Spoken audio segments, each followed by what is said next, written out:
यदि मन में शंका है कि व्यक्ति जीवित है अथवा मृत, तो ज्योतिष के एक सूत्र की सहायता से आप इस जटिल प्रश्न का उत्तर तुरंत हासिल कर सकते हैं। इसके लिए दो टूल होने चाहिए, प्रश्न कुंडली और दूसरा टूल है जन्म कुंडली। राम राम साथियों, कैसे हैं आप? मेरा नाम वीना कपिल है। ज्योतिष क्योरी चैनल पर आपका हार्दिक स्वागत करती हूँ। आज एक बेहद रोचक विषय को आपके सामने ला रही हूँ। एक ऐसा विषय जो ज्योतिष की ताकत को आपके सामने ला देगा। सामने वाला भुचक्का रह जाएगा कि आपने केवल जन्म पत्रिका देखकर कैसे बता दिया कि व्यक्ति जीवित है अथवा ये जन्म पत्रिका किसी मृत व्यक्ति की है।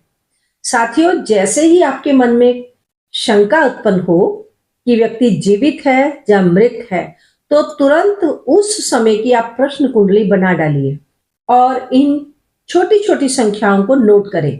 प्रश्न कुंडली का लगन, जन्म कुंडली का लगन तथा अष्टम भाव की संख्या, बस इतनी सी गणनाएं आपको चाहिए। सूत्र और राशियों की संख्या स्क्रीन पर दे रही हूं, आप यहां से सहायता ले सकते हैं और अपने अनुभव अवश्य शेयर करें। तो साथियों, सूत्र इस प्रकार है। जिस व्यक्ति के बारे में भी आप जानना चाह रहे हैं, उसकी जन्म कुंडली के लगन में जो राशि होगी उस राशि की संख्या को लेंगे और जन्म कुंडली के अष्टम भाव की जो राशि संख्या होगी उसको लेंगे तथा प्रश्न कुंडली के लगन की संख्या को भी लेंगे। अब इन तीनों संख्याओं के जोड़फल को जन्म कुंडली का अष्टमेश जिस किसी भी भाव में बैठा होगा उस भाव में जो कोई भी राशि होगी उस राशि संख्या को लेंगे और इन तीनों संख्याओं का जो जोड़फल बना है, जोड़फल के साथ अष्टमेश वाली राशि संख्या के साथ आप गुना कर देंगे। अब जो गुणनफल आपको मिलेगा उसको जन्म कुंडली के लग्नेश वाली संख्या के साथ भाग करना होगा। लग्नेश कुंडली के किसी भी भाव में बैठा हो सकता है। लग्नेश जिस भी भाव में बैठा होगा उस राशि की जो भी संख्या बनती होगी वह राशि संख्या आपको लेनी है। भाग करने के बाद जो भी शेष बचेगा, यदि विषम संख्या बचती है 1, 3, 5, 7, 9 और 11, यदि ये संख्याएं बचेंगी तो व्यक्ति जीवित है, आप निसंकोच कह सकते हैं। और यदि भाग देने के बाद जो शेष बचा है वो सम संख्याएं हैं, जैसे 0 है, 2, 4, 6, 8 या 10 बचता है, तो आप निर्धड़क बोल दीजिए कि व्यक्ति मृत है। इसे कुछ उदाहरणों से समझेंगे। सूत्र बहुत ही आसान है और आज की वीडियो ना केवल ज्योतिष के प्रकांड पंडितों के लिए यूजफुल है, बल्कि जिन्हें ज्योतिष की ABCD भी नहीं आती उन सबके लिए भी बराबर काम करने वाली है। यदि आप आज की वीडियो को अपने ग्रुप्स में शेयर करेंगे तो आने वाले समय में ज्योतिष के गहरे सागर से मैं आपके लिए नायाब हीरे लाने का प्रयत्न करूंगी और वीडियो को शेयर करने वालों की मैं दिल से धन्यवादी रहूंगी। आज कुछ नए दर्शक भी इस चैनल से जुड़े होंगे, तो कृपया आप चैनल को सब्सक्राइब कर लें और बेल आइकन को भी दबा दें। जब भी कुछ विशेष जानकारी होगी तो आप तक पहुंच जाएगी। आप विस्मित हो रहे होंगे कि ज्योतिष कितना जबरदस्त ज्ञान है। यदि किसी के पास सही विधि है और उसके इष्ट की कृपा उसके ऊपर है तो व्यक्ति ज्योतिष से हर प्रश्न का उत्तर पा सकता है।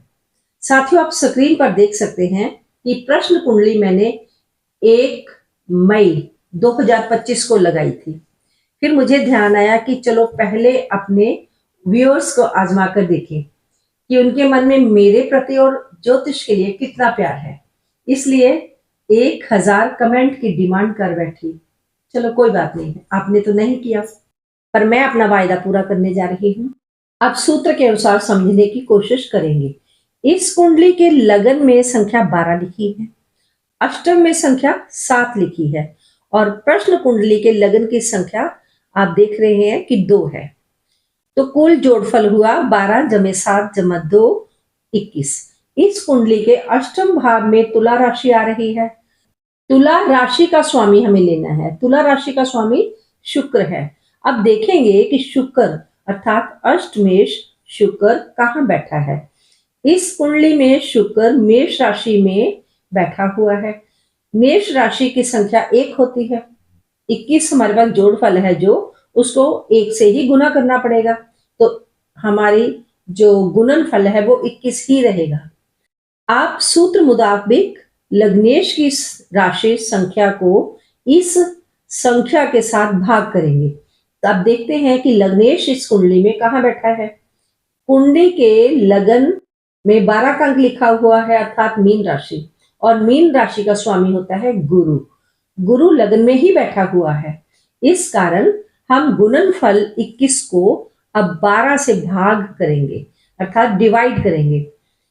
12 एकम 12 हुआ और 21 में से माइनस किया 12 को, तो शेष बचेगा 9।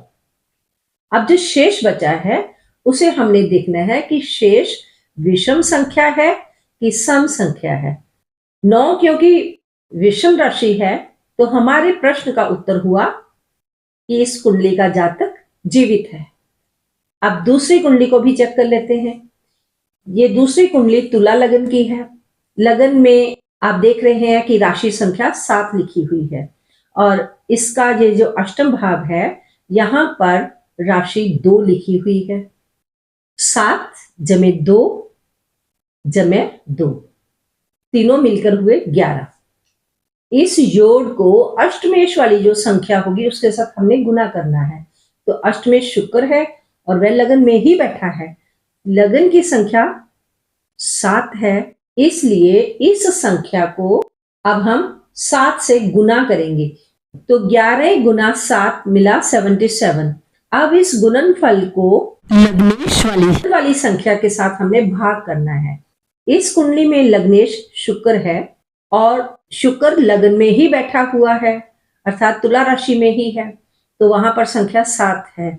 तो हम 77 को 7 के साथ डिवाइड करने वाले हैं, तो जो भी शेष बचेगा वो हमारा उत्तर होगा। तो शेष बचेगा 0, अर्थात सम संख्या। आपने सूत्र में देखा कि 0, 2, 4, 6, 8 और 10 ये सम संख्याएं हैं।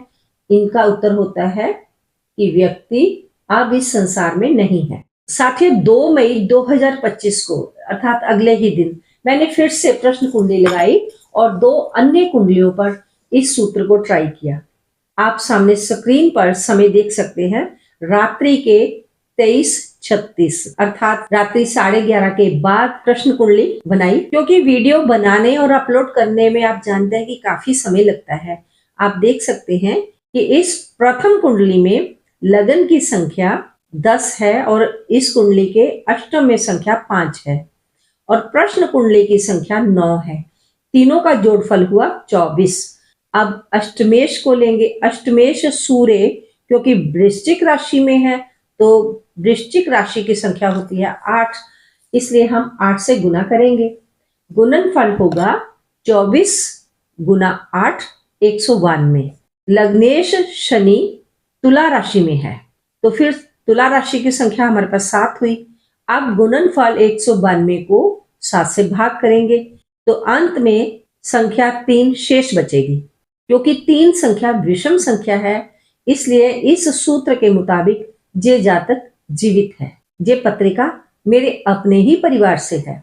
अब ये जो दूसरी पत्रिका है वह भी मेरे अपने ही परिवार के उस अनमोल हीरे की है, मेरे उस बच्चे की है जिसकी याद में इस चैनल की शुरुआत की गई थी। प्रभु ने मुझे जिस योग्य बनाया उसी के भरोसे सबका भला करने का मैंने प्रण लिया और सबकी दुआओं में अपने कोमल फूल को हृदय में समेटे हुए हूँ।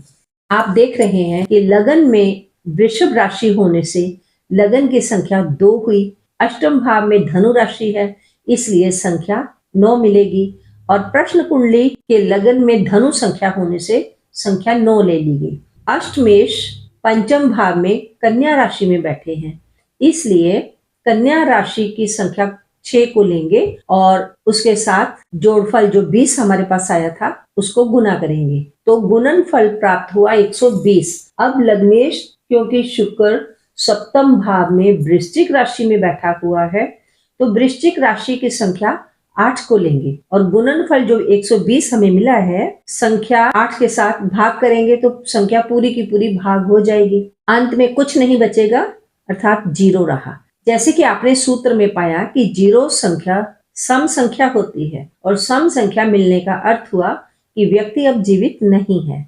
आप किसी एक कुंडली पर नहीं, हजारों कुंडलियों पर इस सूत्र को आजमा लीजिए, उत्तर आपको हर बार सही मिलेगा।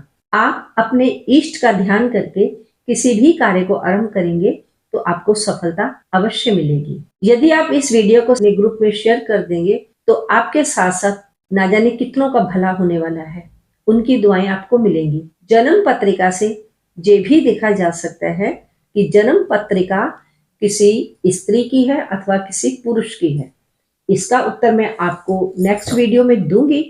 आज के लिए बस इतना ही। आप अपना ध्यान रखें, स्वस्थ रहें और अपने परिवार के साथ सदा खुश रहें। ओम नमः शिवाय।